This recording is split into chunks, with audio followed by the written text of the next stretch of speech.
Yan, isang mapagpalang araw, DIY Bro Garage.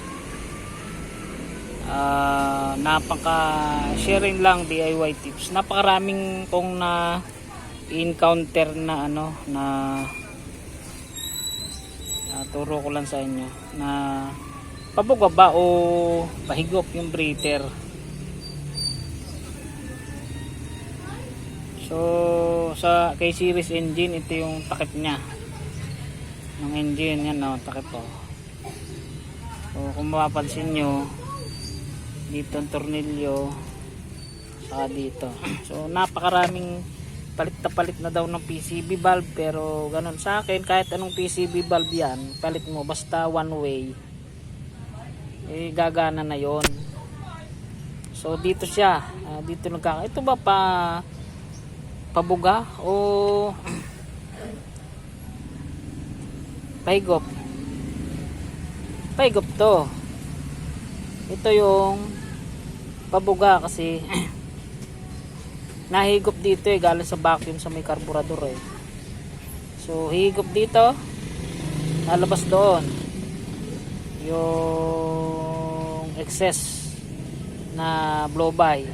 Higop dito, lalabas doon kasi higupin naman dito na ito dapat papasok, pahigop. Ito pabuga kasi kaya pabuga yan. Yung hose dito na may PCB one way valve, higupin ng vacuum pa carburetor. So sabi ng iba ay pabuga daw, pero minsan pabuga pero pag nireb mo hihigop na siya.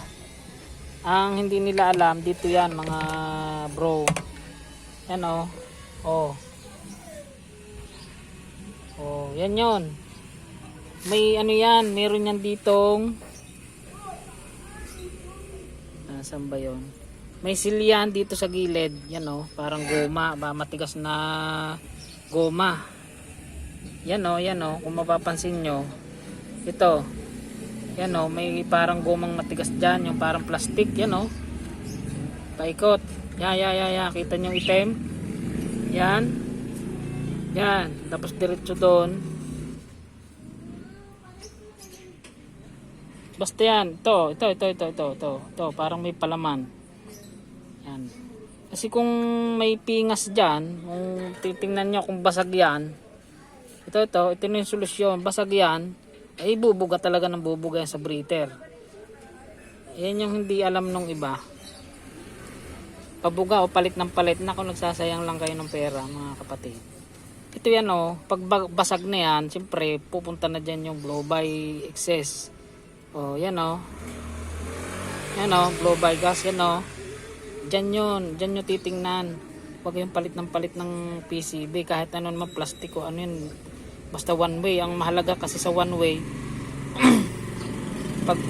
kaya nga one way, hindi mamamatay ang makina. Kasi pagka tinanggal mo kasi sa vacuum sa carburetor dito, patay kasi yan, kasi babalik kung one way hindi siya makakabalik yung vacuum. Kaya malakas kasi yung vacuum.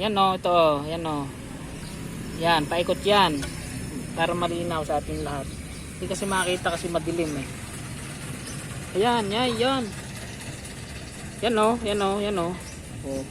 diba? Diba may itim? Tingnan nyo yan, baka wasak na yan yan paikot yan. Yan yung pinoproblema nyo. Kaya huwag kayong basta palit ng PCB, magagastusan lang kayo.